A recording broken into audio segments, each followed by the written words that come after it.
اللہ تعالیٰ نے قرآن مجید میں ایک جگہ فرمایا ہے کہ زمین اور آسمان کے درمیان ہر چیز اللہ تعالیٰ کی عبادت کرتی ہے، جس کا مطلب ہے کہ سارے stars, galaxies, planets, mountains, trees Allah تعالیٰ کی عبادت کرتے ہیں۔ لیکن ہم نے تو کبھی سٹارز، پلینٹس کو ہماری طرح عبادت کرتے ہوئے نہیں دیکھا، لیکن اللہ تعالیٰ نے قرآن میں بار بار کہا ہے کہ یہ ساری چیزیں اللہ تعالیٰ کی عبادت کرتی ہے، تو یونیورس کی ان تمام چیزوں میں کوئی نہ کوئی بات ایک جیسی ضرور ہوگی۔ آج سے بہت سال پہلے پوری دنیا کا یہ خیال تھا کہ زمین دنیا کا سینٹر ہے اور تمام سٹارز زمین کے گرد گھومتے ہیں، لیکن آج سے 400 سال پہلے گیلیلیو، جو ایک اٹیلین سائنٹسٹ تھے، اس نے پہلی بار ٹیلیسکوپ کا استعمال کرتے ہوئے سورج اور چاند کو بالکل قریب سے دیکھا، اور گیلیلیو نے ان سب کی موومنٹ کو آبزرو کرنا شروع کر دیا۔ گیلیلیو نے یہ نتیجہ نکالا کہ یہ سب پلینٹس اور زمین سورج کے گرد گھومتی ہے۔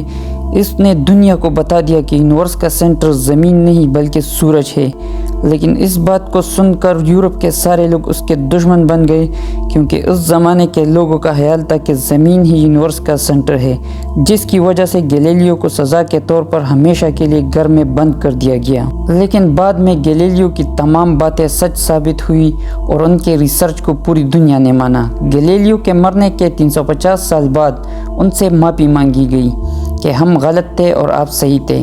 آہستہ آہستہ ہمیں یہ پتہ چلا کہ زمین یونیورس کا سینٹر نہیں ہے بلکہ یہ سورج کے گرد گھومتی ہے، اور سورج بھی کوئی اتنی بڑی چیز نہیں ہے، بلکہ سورج بھی دیگر اربوں کربوں سٹارز کی طرح ملکی وے کا ایک چھوٹا سا حصہ ہے۔ یہ ملکی وے بلینز آف سٹارز سے بنا ہوا ہے جو کہ ایک ہی سرکل میں گھومتی ہے۔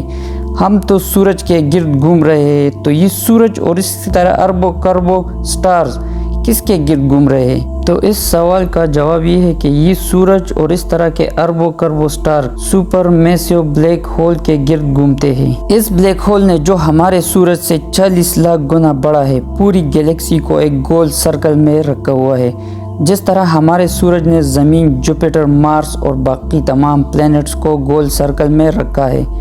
لیکن یہ گیلیکسی کوئی اتنی بڑی چیز نہیں ہے، بلکہ لاکھوں گیلیکسی کو ملا کر ایک چھوٹے سے کلسٹر کا ایک چھوٹا سا حصہ ہے۔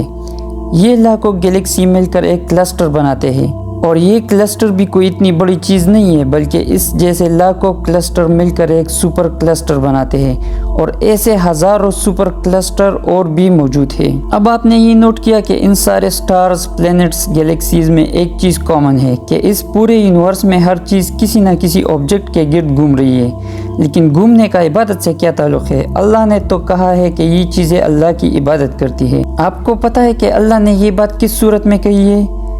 سورہ حج میں۔ حج میں پوری دنیا سے مسلمان سب سے مقدس جگہ یعنی خانہ کعبہ کے پاس جاتے ہیں اور بار بار اس کے گرد گھومتے ہیں۔ اب اس گھومنے کا مطلب کیا ہے؟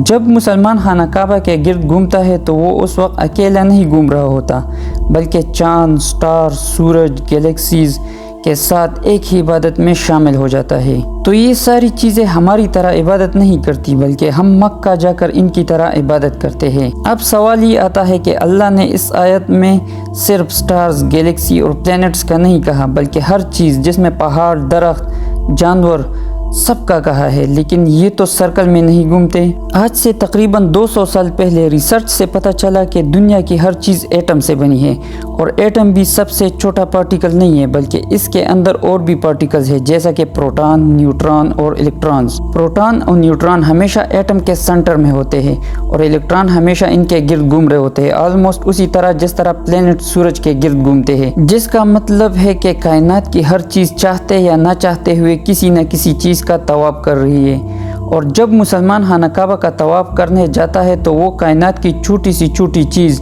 یعنی ایٹم کے اندر الیکٹران سے لے کر کائنات کے سب سے بڑے آبجیکٹ، پلینٹ، سٹارز اور گیلیکسی کے ساتھ ایک ہی عبادت میں شامل ہو جاتا ہے۔ ہو سکتا ہے اسی لیے اسلام میں طواف کرنا سب سے بڑی عبادت ہے۔